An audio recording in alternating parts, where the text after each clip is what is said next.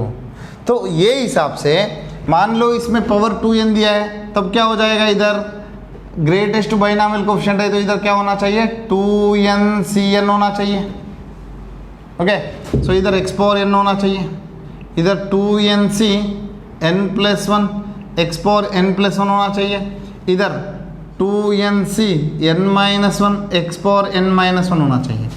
ये तीन consecutive terms हैं जिसमें ये बाइनॉमियल कोफिशिएंट जो है ये हमने ले रहा न्यूमेरिकली ग्रेटेस्ट टर्म है ये। ओके, ये ग्रेटेस्ट टर्म का जो कोफिशिएंट है ये ग्रेटेस्ट बाइनॉमियल कोफिशिएंट है। ओके, सो ये कोफिशिएंट भी बड़ा होना चाहिए, होल टर्म वैल्यू भी बड़ा होना चाहिए, मतलब ये टर्म से ये टर्म वैल्यू बड़ा होना चाहिए, ये टर्म से ये टर्म वैल्यू बड़ा होना चाहिए। आप ये पूरा सिंप्लीफाई करें तो आपको ये कंडीशन मिलेगा।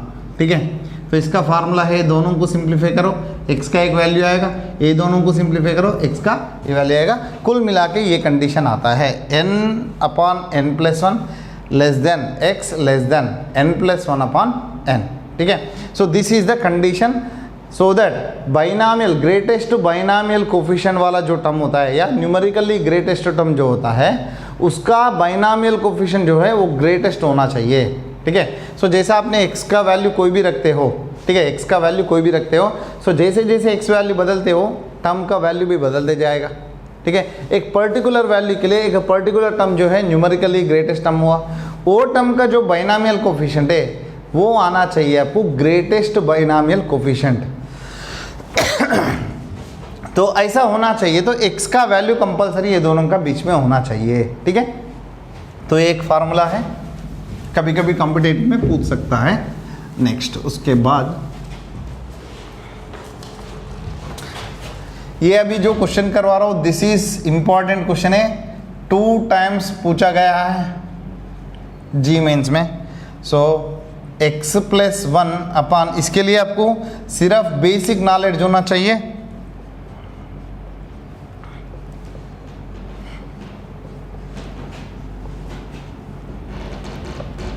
इसमें इंडिपेंडेंट टर्म पूछा है, इंडिपेंडेंट टर्म। ठीक है, उसके बाद और एक क्वेश्चन है, so 1/81 minus 10/81 into 2nc2 plus 2nc1 10^2/81 into 2nc2 up to 10^2n/81n is equal to, इसका वैल्यू कितना है। हाँ, अब देखते स्टूडेंट्स, ये पूरा इतना बड़ा एक्सप्रेशन है तो इसमें आपको पूछा है इंडिपेंडेंट टर्म। पहला तो इंडिपेंडेंट टर्म फाइंड करना है, थोड़ा जनरल टर्म ले लो, उसको सिंप्लीफाई करो, उसका x का पावर 0 करो। ठीक है, या आपको एक शॉर्टकट फार्मूला भी दिया था तो वो तो इधर अप्लाई नहीं होगा क्योंकि पहला में x पावर p होना चाहिए, इधर x power 1/x power q होना चाहिए, वो फॉर्म में है ही नहीं। तो इतना लंबा सिंप्लीफिकेशन करना हाईली इम्पॉसिबल है, इसमें इंडिपेंडेंट टर्म ढूंढना हाईली इम्पॉसिबल है। ठीक है, मतलब इसके पीछे कुछ तो कुछ लॉजिक दिया होगा। तो अब सोचो, जैसा ये जो है पावर 1/3 ऐसा दिया है, सो इसको अच्छा से देखे तो a² minus AB plus B² ऐसा कुछ है। इसको मैं किससे मल्टीप्लाई करूँ, a प्लस b से मल्टीप्लाई करता हूँ, आपको आएगा a³ प्लस b³।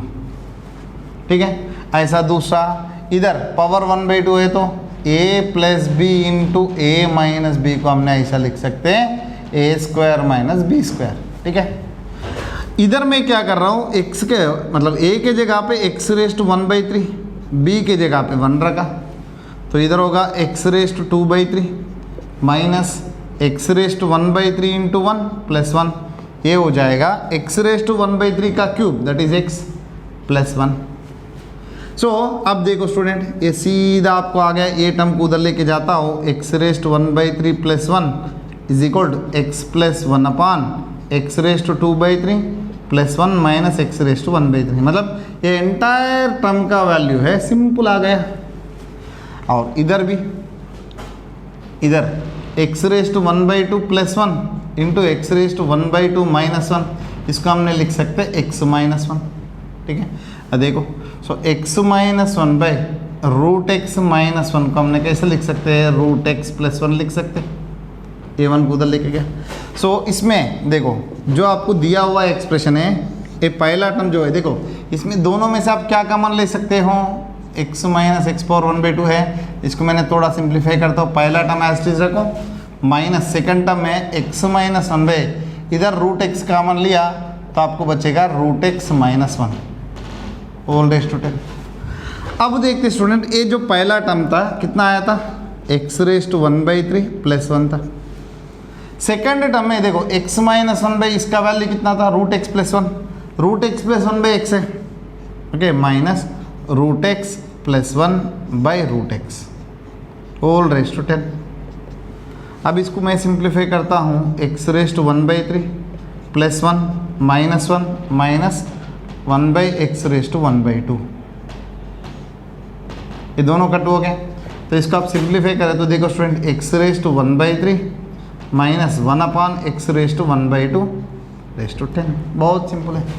अब देखो स्टूडेंट, आपका जो जनरल फॉर्म है इजी फाइंड करने के लिए जो फार्मूला बताया था, x raise to P plus 1 by x raise to Q, या ये इधर ए इधर भी है तो होल रेज टू एन। इसमें आपको इंडिपेंडेंट टर्म चाहिए तो आर वैल्यू क्या होगा, N P by P plus Q था।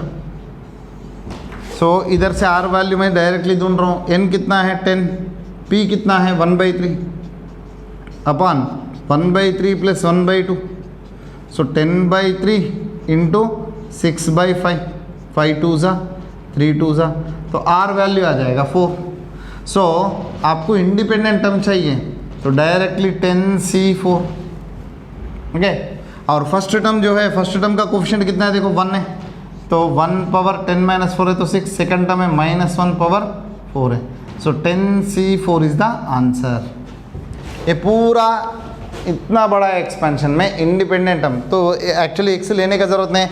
एक्स पावर कितना हो जाएगा स्टूडेंट, 6/3 मतलब कितना हो जाएगा 2, इधर 4/2 मतलब 2, तो एक्स पावर 2 कैंसिल हो जाएगा, ठीक है। सो सिर्फ बचेगा 10C4, ठीक है।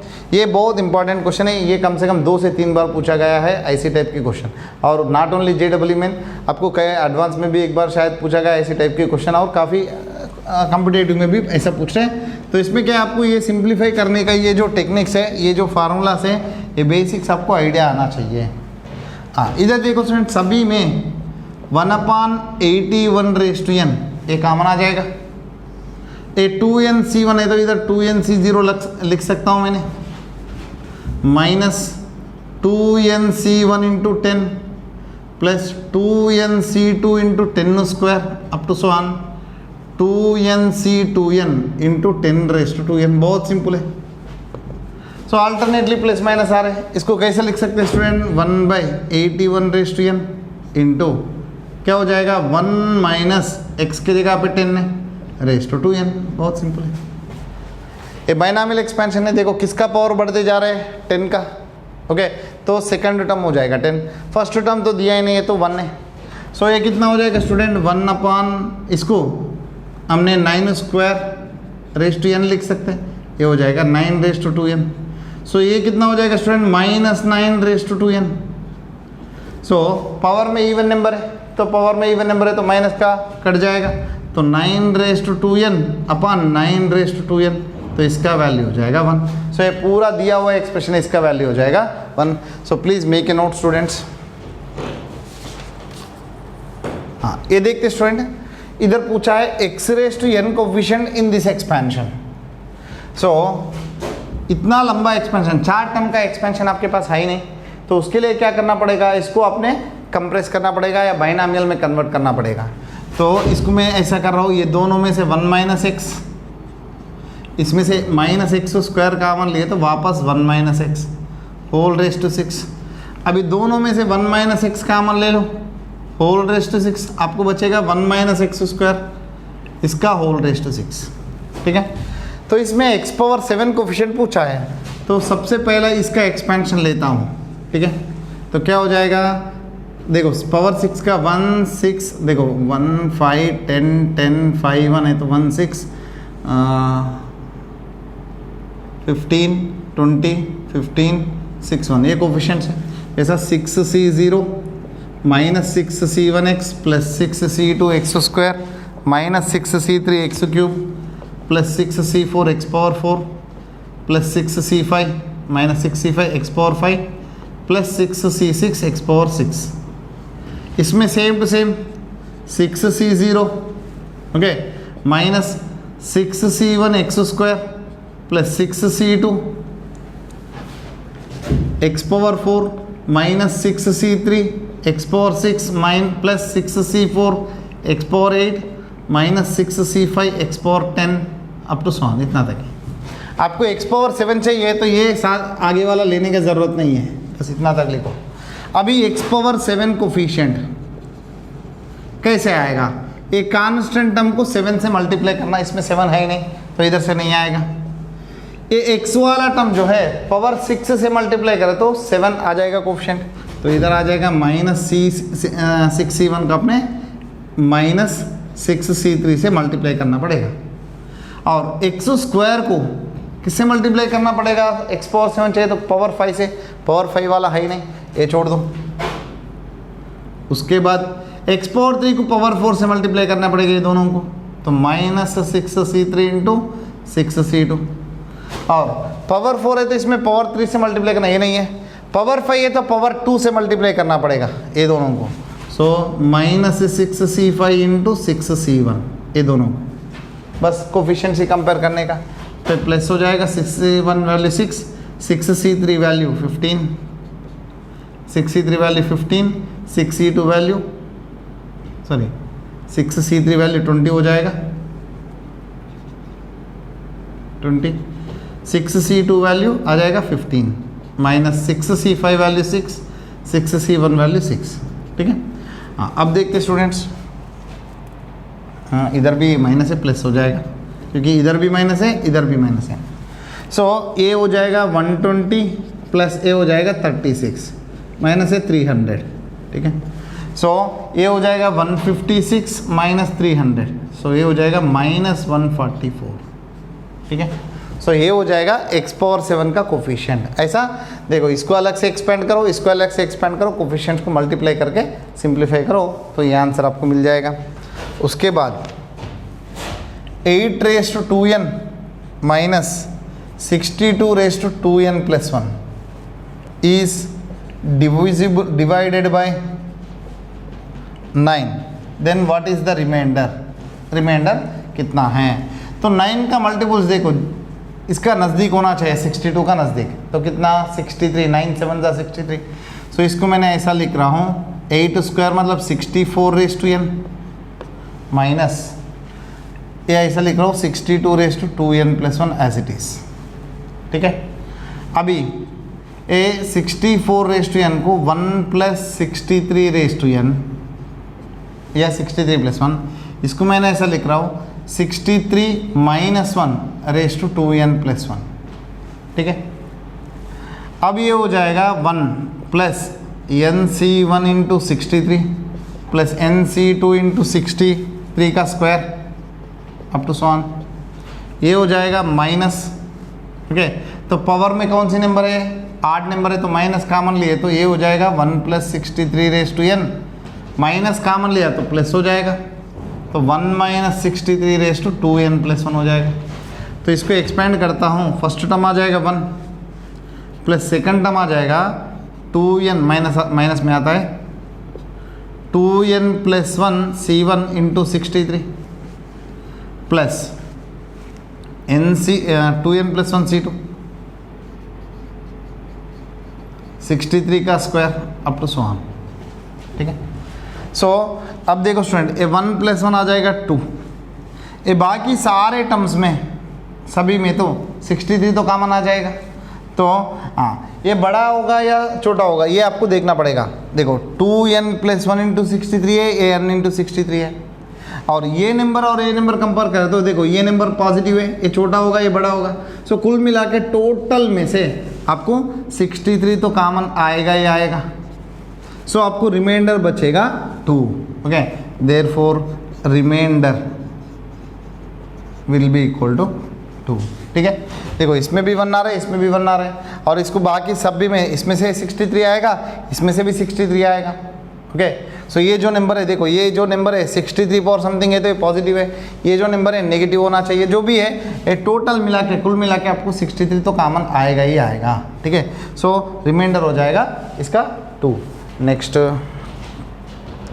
सो क्वेश्चन स्टूडेंट्स ये वाला क्वेश्चन है, तो अगले लेक्चर में और भी कुछ क्वेश्चंस करेंगे।